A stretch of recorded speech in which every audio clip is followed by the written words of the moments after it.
Baldur's Gate 3 didn't come out that long ago, and it's already been beaten by a million billion people, one of which is me. I spent just under 100 hours playing through this game, and by golly I was sad that it had to come to an end. Luckily, the people who made this game are as insane as they are talented, and built in an infinite number of different endings. So I decided to start a new Baldur's Gate run, one with a specific set of rules that are very close to my heart, and make the game just a tad harder. I wanted to see if it was possible to play this game without any armor.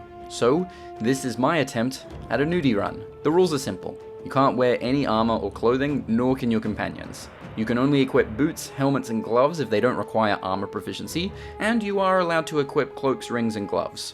I would have also made the call that you shouldn't be able to wear underwear, but that's a lot of editing work just to make sure this video doesn't get deleted. In a game rife with combat against ogres, mind flayers, goblins, and dragons, the obvious thing to avoid is taking damage. Wearing nothing on your body, save for a thong, makes this difficult. So we'll be min-maxing the absolute crap out of our characters at every available chance.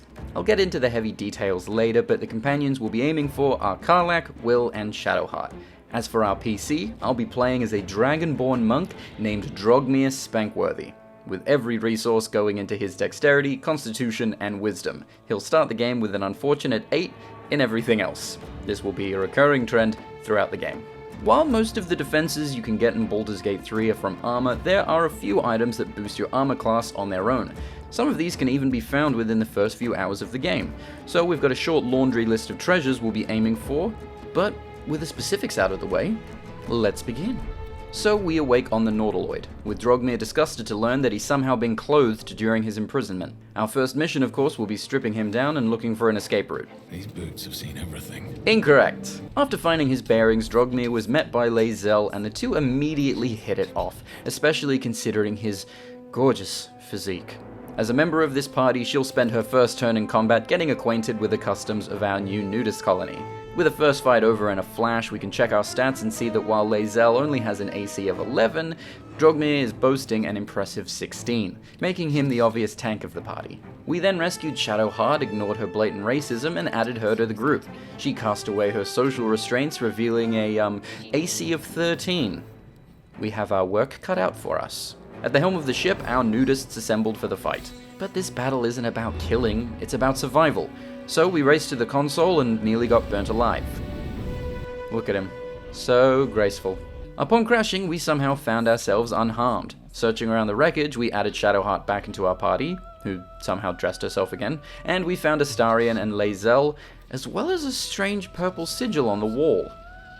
Anyway, now sitting pretty at level 2, we were able to help our tiefling friends defend themselves from a small horde of goblins, with Astarion falling unconscious in the first round of combat.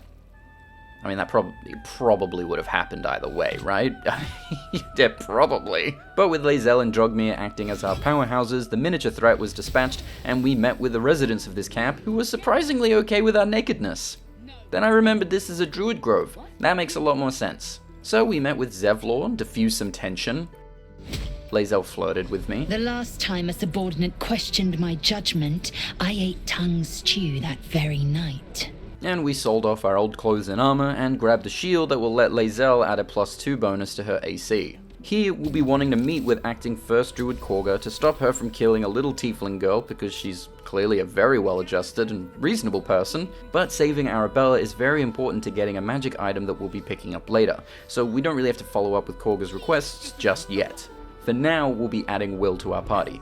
As a human, he has proficiency with shields. As a warlock, he would have had proficiency with light armor, but sadly we have no use for that here. So he'll have to make do with an AC of 11 in his tighty-whities. Looping back, we reached the dank crypt and began our hunt for wrinkles. Having played through this area about 5 times at this point, avoiding the traps kind of becomes second nature. We did come across the bandits of the crypt, however, who nearly wiped out our entire team, with Drogmir and Will almost dying several times. Somewhat thanks to their non-existent armor, somewhat thanks to poor positioning. Thankfully, we managed to survive and easily dispatch the skeletons guarding the Smegophagus, adding Wimples to our camp. Now reaching level 3, we made our way out of the crypt and leveled up. That's not really all that exciting right now, as we're still dirt poor, but we did get Will the Misty Step spell, which allowed him to skip past the Blighted Village and the Goblin Camp to land right at Karlach's feet. They were able to resolve their differences, and we added the Bearskin Barbarian to our party. With our naked team now finally together, we were sitting at an AC of 16 for Drogmir, 13 for Shadowheart, 14 for Will, and 13 for Karlach. And we can begin the search for our first magic item, the Sword of Justice. This great sword is wielded by one of the paladins who have been hunting Karlach, so with him out of the way, we can actually make some progress on buffing our companions. Because with the Sword of Justice, Karlach can use it to cast Tear's Protection, which adds a +2 to the AC of anyone in her party while she's holding it and concentrating on it. Concentrating, okay. That makes things difficult for her to do her thing. But we continued on to an area that I missed on my previous playthrough, the Secluded Cove. You see, standing on this beach is a little tiefling boy who can't stop listening to a song coming from the water. You might think that would mean sirens, but you'd be wrong! Harpies show up and launch you into a fight. And as we all know, harpies are unintelligent, evil, and ugly. No one likes them, and you can't negotiate with them because they can't talk. And that's a fact. So, there's only one thing you can do.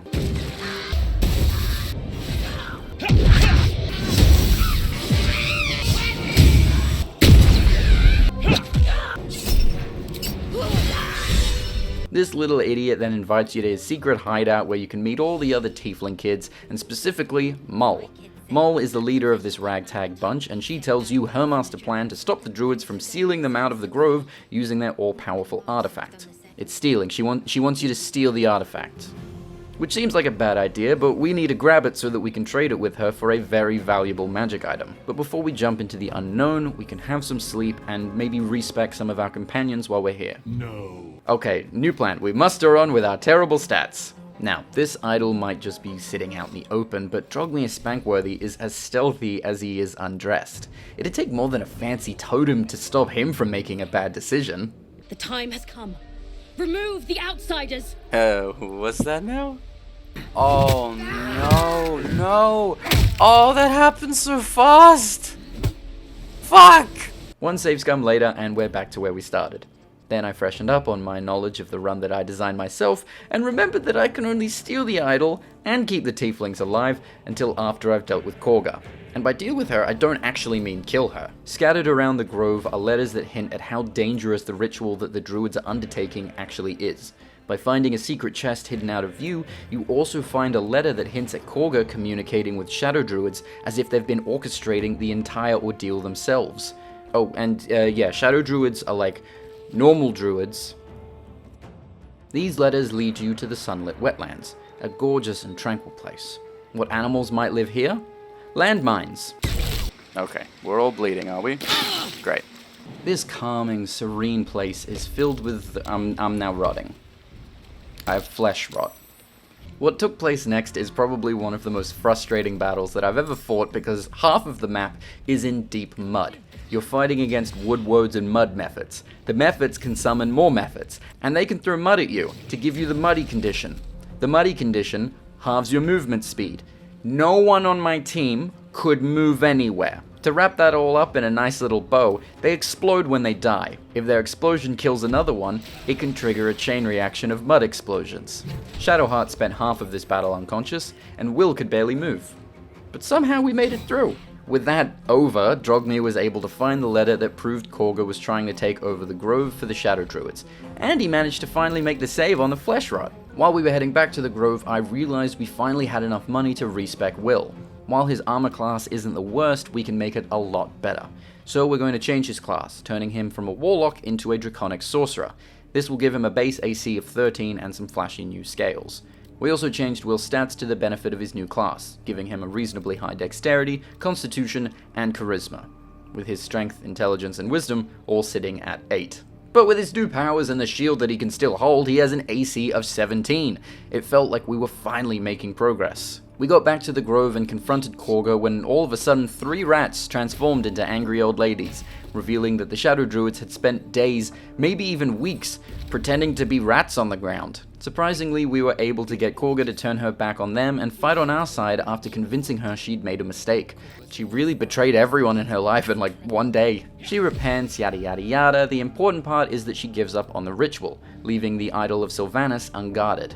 Okay, nearly unguarded, but we managed to make it away by teleporting to the nearest sigil as fast as possible. Then we get to wrap up Korga's story. The tieflings are safe for now, but most importantly, Mol trades us a ring of protection for the idol. The ring grants the wearer a +1 to their AC and their saving throws. As she currently has the lowest AC, I decided to give it to Karlach, making her ever so slightly less naked. Now we had enough money to respec the rest of the team, so we made Shadowheart into a war cleric and changed Karlach's stats to boost her AC to 16.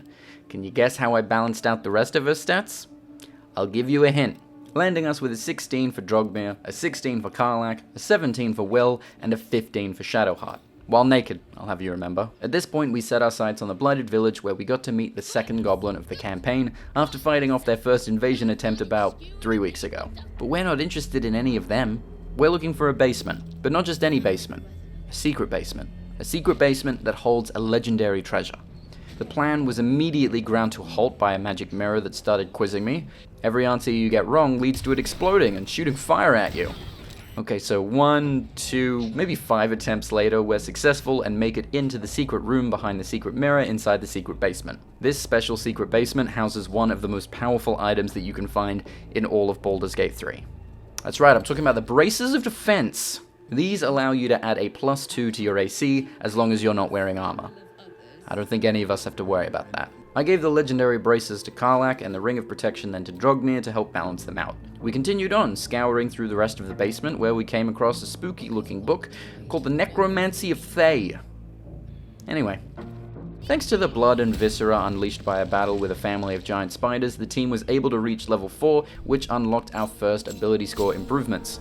After much deliberation, making the wrong choices for the optimal build and misremembering the basic limitations of the mage armor spell, Drogmir got a boost to his dex and con, Karlach got a boost to her strength and dex, Will got a boost to his dex and charisma, and Shadowheart got a boost to her con and wisdom, bringing their base ACs to 18, 18, 18, and 15, while naked and gay.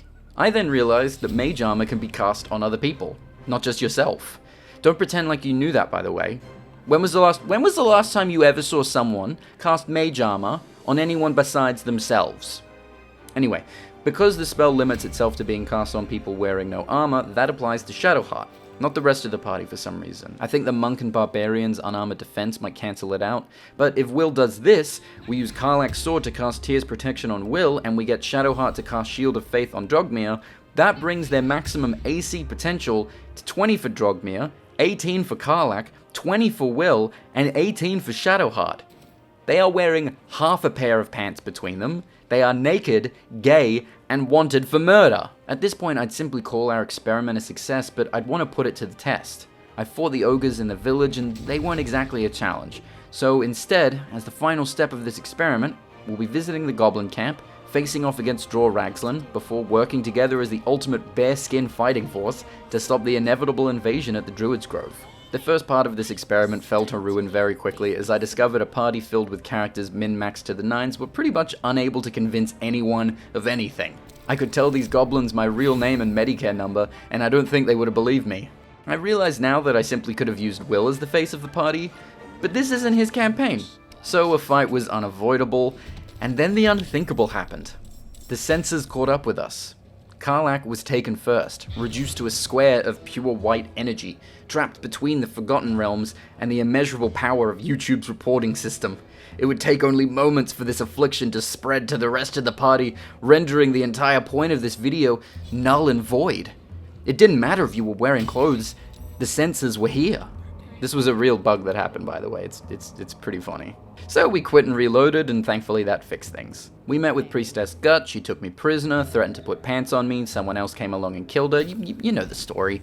We stocked up on explosive barrels in the back room, but using them all would feel cheap in a game like this, so we're gonna save them for later. We spoke with Minthara and told her exactly where she could find the druids, we saved Halzin the bear from the goblins, and then we set our sights on Ragslan, the closest person that I've found to being a fellow nudist in this whole game.